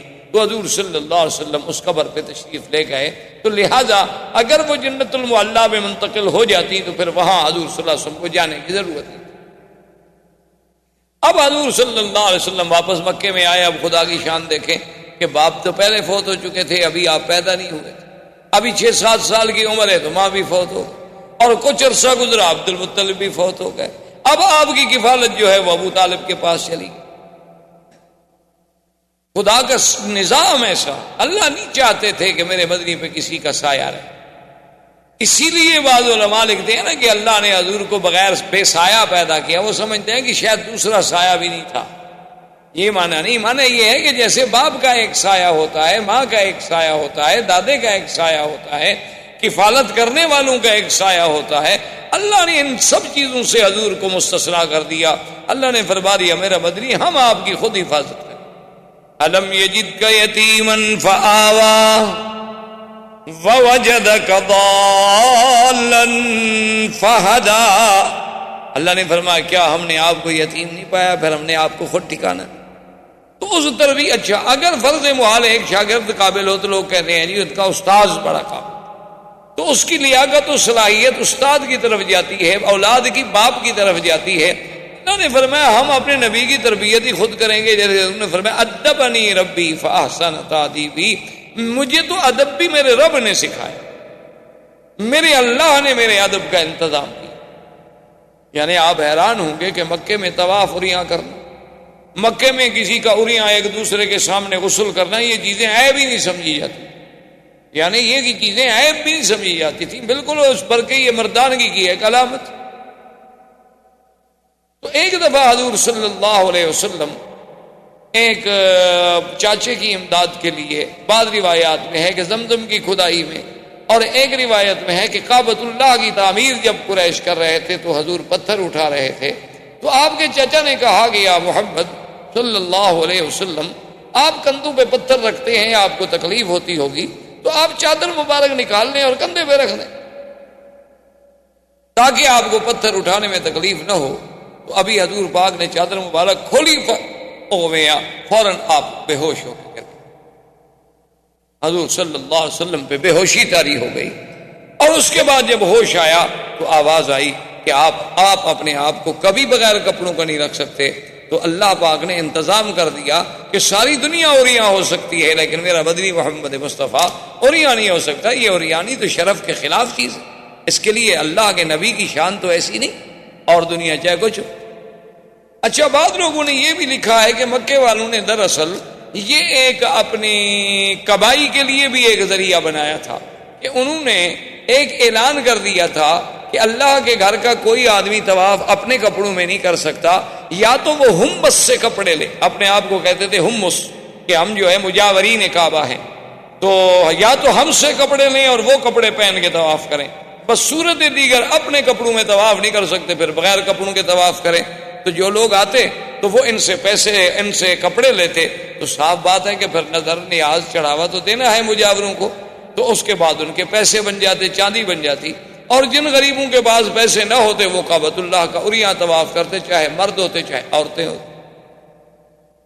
اور یہ اریاں طواف اس وقت تک ہوتا رہا. حضور کا نبوت مل گئی، اعلان نبوت ہو گیا، حضور کی مکی زندگی، حضور صلی اللہ علیہ وسلم مدینہ منورہ میں تشریف لے گئے. 9 ہجری تک، یعنی 9 ہجری تک اللہ تبارک و تعالیٰ کے گھر کا طواف جو ہے وہ بغیر لباس کے اریاں ہوتا رہا. تو 9 ہجری میں حضور صلی اللہ علیہ وسلم نے سیدنا علی ابن ابی طالب رضی اللہ تعالی عنہ کو بھیجا. انہوں نے آ کے اعلان کیا کہ اللہ یطوف بالبیت عریان، خبردار آج کے بعد کوئی اللہ کے گھر کا طواف جو ہے عریاں نہیں کر سکتا، اور خبردار کہ آج کے بعد کوئی مشرک اللہ کے کعبے میں داخل نہیں ہو سکتا.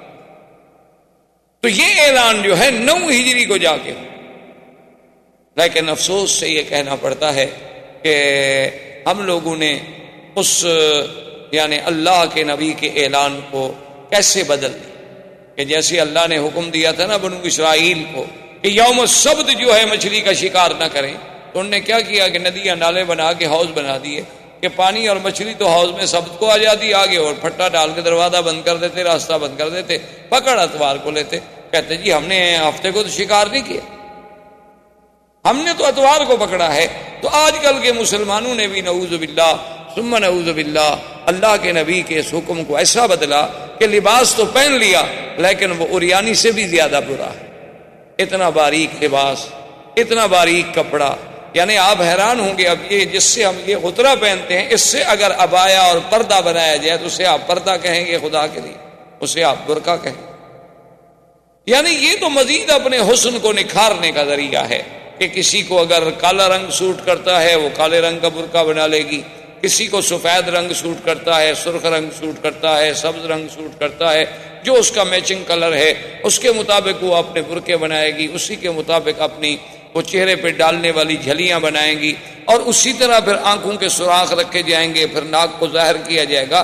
یعنی حسن کو اجاگر کرنے کا بہانہ ہے، یہ پردہ نہیں ہے، اس کو کوئی پردہ نہیں کہہ سکتا. اسی کے بارے میں سرکار دو عالم نے فرمایا تھا کہ رب کاسیات عاریات، بہت ساری ایسی عورتیں ہوں گی میری امت میں، بظاہر تو وہ لباس پہنے ہوئے ہوں گی لیکن حقیقتاً وہ عریاں ہوں گی، اور اللہ تبارک و تعالیٰ کی ان پہ لعنت برس.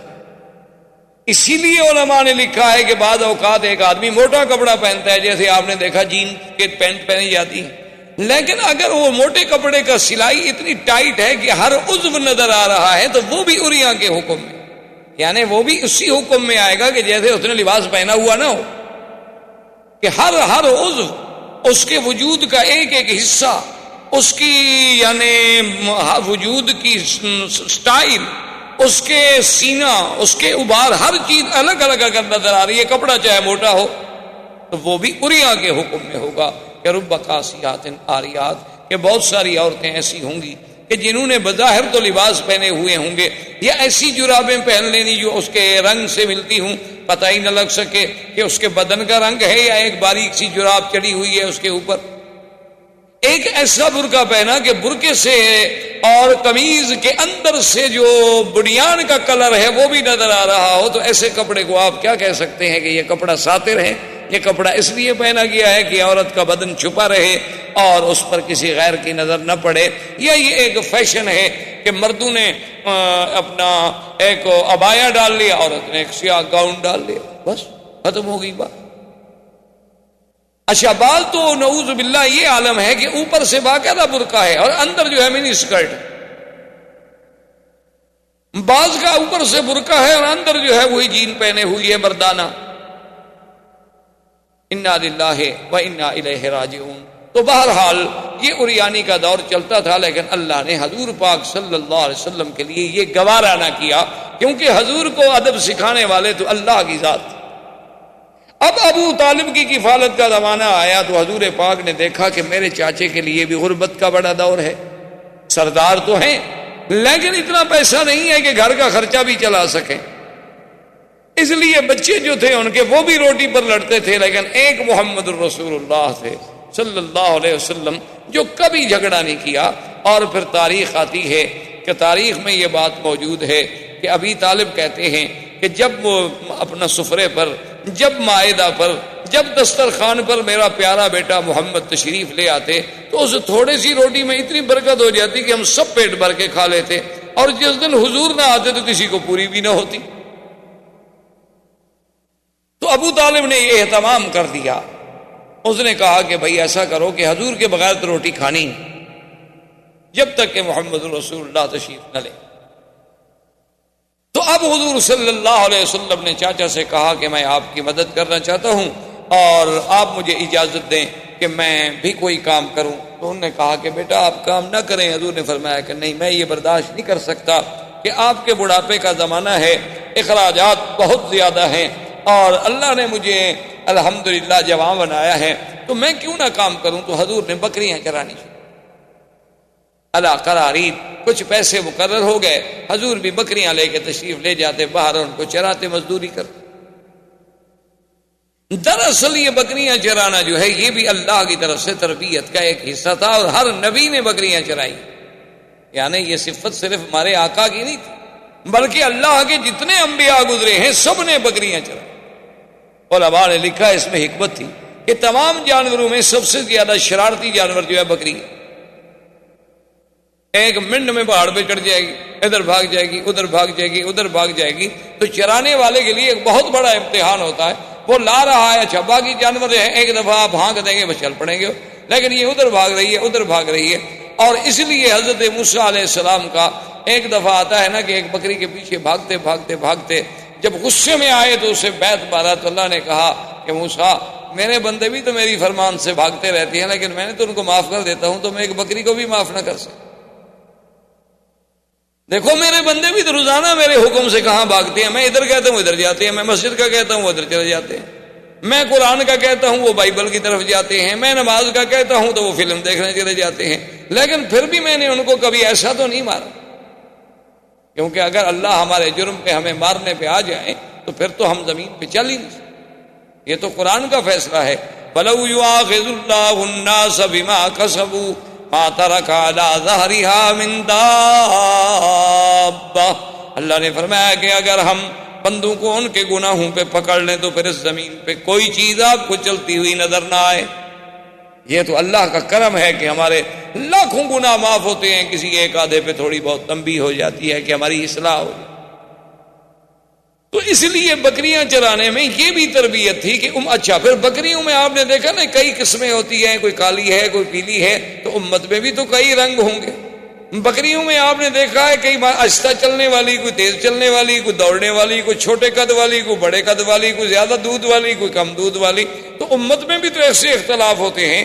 تو اللہ اپنے نبیوں سے امت کی تربیت کا کام لینا ہوتا ہے تو ان کو پہلے ایسے کام میں ڈالتے ہیں کہ انہیں تربیت کا انداز آ جائے. تو ایک دن حضور پاک صلی اللہ علیہ وسلم نے چونکہ کبھی گانا نہیں سنا، حضور صلی اللہ علیہ وسلم نے کبھی موسیقی نہیں سنی، حضور صلی اللہ علیہ وسلم نے کبھی جھوٹے قصے نہیں سنے، تو کبھی شادیوں پہ نہیں گئے.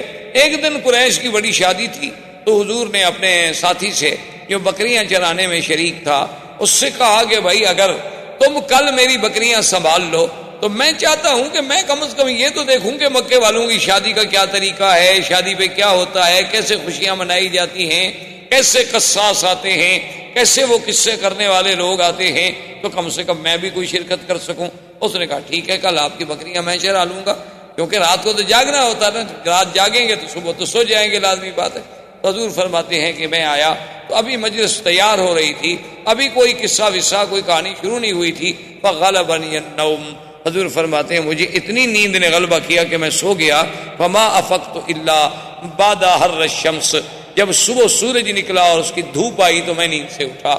اللہ نہیں چاہتے تھے کہ میرا بدنی جھوٹے قصے سنے، اللہ نے نیند سے، کیونکہ اللہ جب ادب سکھانے والے ہوں، اللہ جب تربیت دینے والے ہوں تو پھر تربیت میں کیسے نقص آ سکے.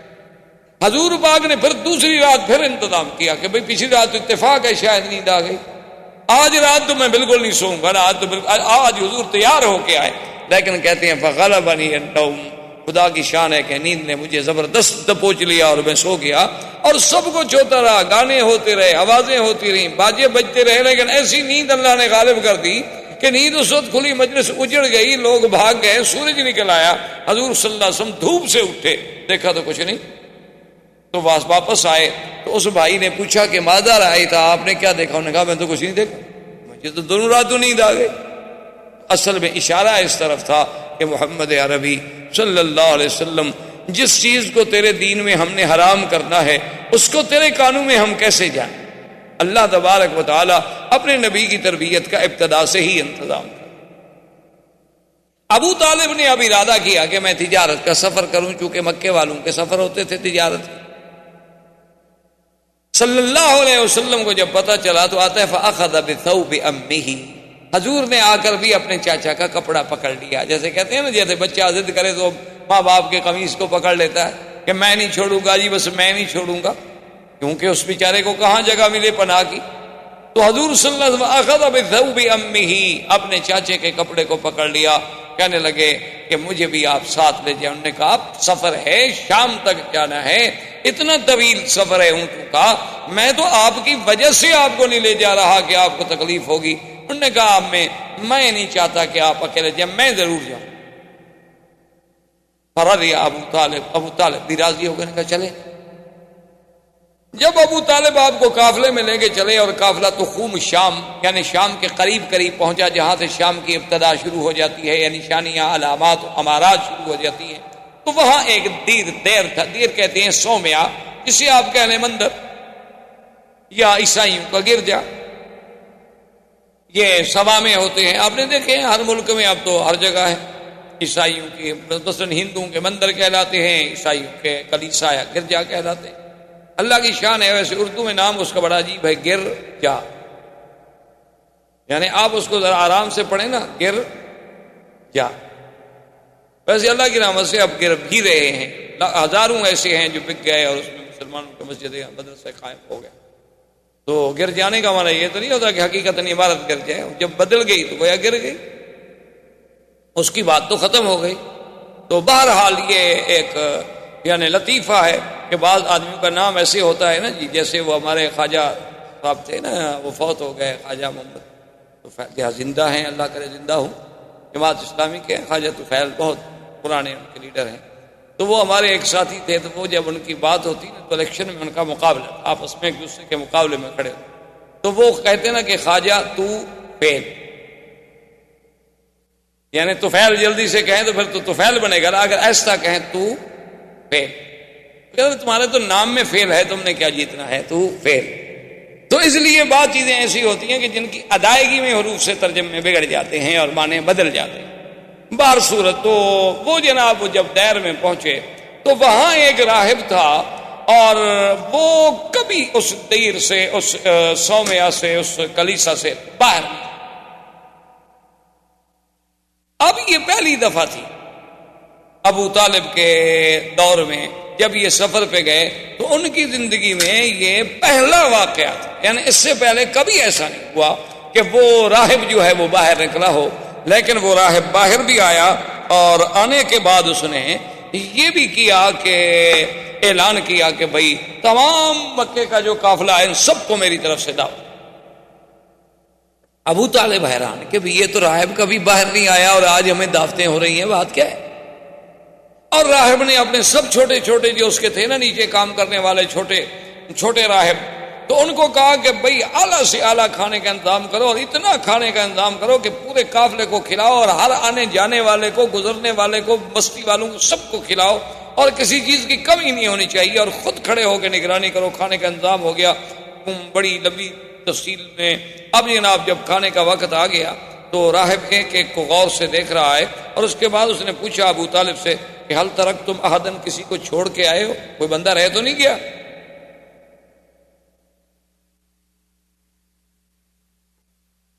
تو ابو طالب نے کہا کہ ایک بچہ رہ گیا، ہم چھوڑ آئے کہ ذرا سامان کے ساتھ رہے گا، نگرانی کرے گا.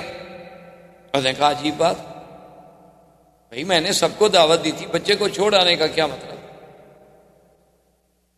تو ابو طالب نے کہا کہ کوئی ایسی بات نہیں، وہ ہمارا اپنا بچہ ہے، ہم اس کے لیے کھانا لے جائیں گے. اس نے کہا ابو طالب کیا بات کر رہے ہو، جس کے لیے میں نے دعوت دی ہے اسی کو تو تم چھوڑ آئے. تم لوگ تو ہمیشہ یہاں سے گزرتے رہتے ہو، پہلے بھی میں نے کبھی تمہیں دعوت دی ہے. اب جب حضور صلی اللہ علیہ وسلم کو بلایا گیا تو اب وہ غور سے دیکھ رہا ہے کہ یہ کیسا بچہ ہے کہ جو آتا ہے تو بادل اوپر چل رہا ہے، آپ پر دھوپ نہیں پڑتی. جب آپ قریب آ گئے، بیٹھ گئے، ابو طالب سے پوچھا کہ من ھذا، یہ کون ہے. انہوں نے کہا میرا بیٹا ہے. تو اس نے کہا کہ نہیں تم جھوٹ بول، یہ تمہارا بیٹا نہیں. اس نے کہا میرا بیٹا ہے. اس نے کہا واللہ غضب تھا. اس نے کہا میں قسم کھاتا ہوں جھوٹ بول رہے، تمہارا بیٹا نہیں ہے. اس کا باپ اس وقت زندہ نہیں ہو سکتا. اس نے کہا بات یہ ہے کہ انہو ابن اخی، میرے بھائی کا جو بیٹا ہے تو وہ میرا ہی بیٹا ہوا۔ نے کہا نہیں میں سیدھی بات کروں کہ اس کا باپ مر گیا؟ اس نے کہا ہاں اس کا باپ مر گیا۔ اس نے کہا ہاں پھر ٹھیک۔ اب اس نے حضور صلی اللہ علیہ وسلم سے کہا کہ آپ کا اسم گرامی، آپ نے فرمایا میرا نام محمد ہے۔ فرمایا اقسمک باللات والعزیٰ، میں تمہیں لات و عزیٰ کی قسم دیتا ہوں۔ حالانکہ وہ نصرانی تھے، وہ نہیں لات و عزیٰ کو مانتے، لیکن مکے والے چونکہ مانتے تھے نا لات و عزیٰ کو، اس لیے قاعدہ ہوتا ہے نا کہ جو آدمی جس کو مانتا وہ آدمی کہتا ہے یار چلو تمہیں اس کی قسم۔ تو اس نے کہا اقسمک باللات والعزیٰ، میں تمہیں لات و عزیٰ کی قسم دیتا ہوں کہ جو میں تم سے پوچھوں سچ بتاؤ۔ حضور نے فرمایا لا تقسمنی باللات والعزیٰ، خبردار مجھے پھر نہ کہنا لات و عزیٰ کی قسم، انی ابغضہم اشد البغض، ساری دنیا میں مجھے سب سے زیادہ بغض اگر ہے تو ان بتوں سے۔ اب ابو طالب بھی حیران ہے اور راہب بھی حیران ہے کہ اتنے جوش سے، اور ابھی تو حضور صلی اللہ علیہ وسلم کی ابتدائی عمر مبارک۔ تو اس نے کہا کہ اچھا محمد صلی اللہ علیہ وسلم ناراض، انی اقسمک باللہ، میں تمہیں اللہ کی قسم۔ آپ نے فرمایا فسا، اگر تم اللہ کی قسم دیتے تو پوچھو کیا پوچھو۔ اس نے کہا مجھے یہ بتاؤ تم نے کبھی خواب دیکھے ہیں؟ حضور نے فرمایا دیکھے۔ ان خوابوں میں تم نے کیا کیا دیکھا؟ حضور صلی اللہ علیہ وسلم نے کچھ باتیں بتلا دی۔ اس نے کہا حضور صلی اللہ علیہ وسلم سے کہ تم نے اپنے دوران رضاعت کے جو کچھ عرصہ مکمل کیا اس کے بعد بھی کوئی واقعہ پیش آیا؟ تو آپ نے فرمایا ہاں ایسے آیا تھا کہ میرا سینہ مبارک کھولا گیا۔ یعنی وہ واقعہ حضور صلی اللہ علیہ وسلم۔ تو اس نے کہا کہ یا محمد ہے تو بڑی گستاخی، لیکن میں مجبور ہوں، اگر تم مجھے اجازت دو تو میں تمہاری پشت دیکھ سکتا ہوں۔ تو آپ نے فرمایا کوئی بات ہو، جب تم نے مجھ سے اللہ کے نام پر کہا ہے تو دیکھ لو۔ جب آیا تو اس نے دیکھا کہ بین کتفیہ، دو کندھوں کے درمیان میں ایک جگہ جو تھا نا جی ایسے یعنی وہ گوشت کا حصہ مبارک تھا جیسے ایک مہر مبارک ہو اس کا، اور اس کے اوپر بھی بال، اس ٹکڑے پر، اس گوشت کے اس ٹکڑے پر بھی بال مبارک تھے۔ بلکہ حدیث میں ایسے آتا ہے کہ عرف الدیک، حدیث مبارک میں یہ لفظ بھی موجود ہیں کہ ان بالوں کی ترتیب بھی ایسی تھی جیسے مرغے کے اوپر آپ نے دیکھا ہے نا جی اس کے اوپر جو بال کھڑے ہوتے ہیں بڑے ترتیب میں، اسی طرح وہ بال مبارک تھے، اور ادھر ادھر اس کے خال تھے، یہ سیاہ تل جسے آپ کہتے ہیں، اس کے ارد گرد تل تھے۔ جب اس نے دیکھا فقبل یدیہ ورجلہ، وہ تو حضور کے پاؤں پہ گر گئے۔ اس نے ہاتھ چومے، پاؤں چوما، اس نے کہا ھذا نبی ھذہ الامہ۔ اس نے کہا ابی طالب ایک بات سنو، ان کو شام مت لے جاؤ، اگر تم ان کو شام لے گئے وہاں یہود ہیں اور یہود ان کو پہچان لیں گے اور یہود ان کو قتل کر دیں گے، ان کو فوراً مکے واپس بھیج دو، یہ نبی ھذہ الامہ، اس امت کا نبی پیدا ہو گیا، تم تو بڑے شان والے آدمی۔ تو ابی طالب نے کہا کہ اچھا۔ اب اس کے بعد جب دعوت ختم ہو گئی اور حضور صلی اللہ علیہ وسلم تشریف لے آئے تو جب درخت کے نیچے جا کے بیٹھنے لگے تو اس راہب نے ابو طالب سے کہا کہ درخت کی ٹہنیوں پہ غور کرو۔ اس نے جب غور کیا تو ابو طالب کہتے ہیں مجھے بھی معلوم ہوا کہ وہ ٹہنیاں مل کے سایہ گہرا کر رہی ہیں حضور صلی اللہ علیہ وسلم پہ، جو علیحدہ علیحدہ کھڑی تھیں وہ جلدی جلدی جڑ گئیں، مل گئیں تاکہ حضور صلی اللہ علیہ وسلم پر سایہ مبارک جو ہے وہ ٹھیک ہو جائے۔ اور اس نے کہا کہ ابو طالب یہ وہ درخت ہے ما جلس تحتہ بعد عیسیٰ، حضرت عیسیٰ کے بعد اس کے نیچے کوئی نہیں بیٹھا، اور عیسیٰ علیہ السلام نے کہا تھا کہ لا یجلس تحتہ الا نبی، اس کے نیچے کوئی نہیں بیٹھے گا مگر ایک نبی آئے جو آ کے بیٹھے گا، یہ وہ درخت ہے، خدا کے لیے انہیں جلدی مکے بھیج۔ ابو طالب راضی ہو گئے، انہوں نے حضور صلی اللہ علیہ وسلم کو جلدی سے مکے میں، لیکن اپنا سفر جو ہے وہ برقرار رکھا کہ بھی آخر میں اتنا سفر کر کے آ چکا ہوں، شام کے قریب پہنچ چکا ہوں اور اتنی اسباب ہم لے کے آئے ہیں، تو ان کو بغیر بیچے ہوئے بغیر کچھ کیے ہوئے ہم کیسے چھوڑ کے چلے جائیں؟ تو وہ تو چلا گیا شام ابو طالب، لیکن حضور صلی اللہ علیہ وسلم واپس تشریف لے آئے مکے میں۔ مکے میں آنے کے بعد پھر حضور صلی اللہ علیہ وسلم ابو طالب کی کفالت میں رہے، پھر اس کے علاوہ کئی مبشرات آتے رہے۔ اسی اسنا میں آہستہ آہستہ اب ابو طالب کی بھی موت آ گئی، حضور کی ابو طالب ابھی زندہ تھے اور حضور کی عمر اس وقت تقریباً 25 سال کی ہو گئی کہ بی بی خدیجہ الکبریٰ رضی اللہ تعالی عنہا، جو مکے کی ایک سب سے بڑی شریف نسب سے اور بہت بڑی خاندان کی عورت تھی اور بڑی تاجر اور مالدار عورت تھی، حتیٰ کہ تاریخ یہ کہتی ہے کہ تمام قریش کا اگر سرمایہ اکٹھا کیا جائے تو بی بی خدیجہ کا اکیلا ان سے زیادہ۔ اب چونکہ بی بی خدیجہ ایک خاتون تھی، وہ خود تو سفر نہیں کرتی تھی، وہ لوگوں کو اپنا مال دے کے کبھی تو تنخواہ پہ ملازم رکھ کے بھیج دیتی، کبھی ان سے حصہ مقرر کر لیتی، کبھی ان سے کچھ نسبت طے کر لیتی، مال دیتی۔ انہیں جب پتہ چلا کہ یہاں ایک ذات پاک ہیں جن کا نام محمد ہے اور شہرہ ہے محمد ابن عبداللہ کا، آپ کی صداقت کا، آپ کی شرافت کا، آپ کی سیرت کا، آپ کے کردار کا، تو انہوں نے پیغام بھیجا کہ حضور آپ میرے مال سے کیوں تجارت نہیں کرتے؟ حضور صلی اللہ علیہ وسلم راضی ہو گئے۔ تو بی بی خدیجہ نے اپنا ایک غلام تھا میسرہ، ان کا ایک عبد تھا، خریدا ہوا غلام تھا، وہ بھی حضور کے ساتھ بھیجا اور میسرہ کو بھی مال دیا، حضور پاک کو بھی مال دیا، اور میسرہ کی ذمہ داری لگائی کہ تم نے حفاظت بھی کرنی ہے اور ساتھ بھی رہنا۔ اب حضور صلی اللہ علیہ وسلم مال لے کے شام کی طرف چل پڑے۔ میسرہ کہتا ہے کہ واللہ خدا کی قسم ہے میں نے ایسا خلق تو کبھی نہیں دیکھا تھا قریش، وہ تو ہم غلاموں کو غلام سمجھتے تھے کہ دور بیٹھو کام کرو، لیکن محمد مصطفیٰ کھانا میرے ساتھ کھا رہے ہیں، پانی میرے ساتھ پی رہے ہیں اور مجھ سے ایسی باتیں کر رہے ہیں جیسے میں بالکل آپ کا کوئی ایک عزیز ہوں۔ اتنی کرم، اتنی محبت، اتنا۔ اور پھر حضور شام آئے، مال بیچا، پھر مال بیچنے کے بعد میسرہ سے کہا کہ بھی پیسے لے کے جو ہم واپس جائیں، کیوں جائیں، یہاں سے مال خرید لو، وہ مکے میں بیچ دیں گے۔ تو وہ مال خرید کر کے مکے میں لے آئے اور مکے میں آ کے وہ مال بیچا۔ اب سب پارٹیاں جو تھیں ان نے تو ایک دفعہ نفع کمایا، حضور نے 2 دفعہ نفع کمایا، یعنی جب تجارت دی گئی تو اس میں بھی آپ سب سے آگے نکل گئے، کوئی مکے کا تاجر بھی مقابلہ نہ کر سکا۔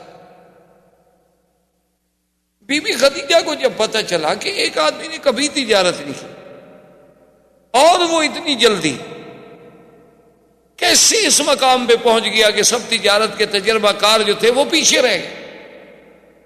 اس نے میسرہ کو بلایا، اس نے کہا میسرہ یہ کیسے؟ اس نے کہا بی بی کیا پوچھتی ہیں، یہ تو کوئی شان والا آدمی ہے، راستے میں ہم گئے تو راہب نے یہ کہا، میں نے تو ان کو کبھی نہیں دیکھا کہ دھوپ میں جائیں اور اوپر بادل سایہ نہ کرے، میں نے تو کبھی نہیں دیکھا کہ اگر 20 آدمی بیٹھے ہیں، حضور ایسی جگہ بیٹھے ہیں جہاں درخت کا سایہ نہیں، سایہ اسی طرف چلا جاتا ہے جس طرف یہ بیٹھے ہوں، میں نے تو یہ دیکھا اور میں نے یہ دیکھا اور میں نے یہ دیکھا۔ بی بی خدیجہ تو حیران ہو۔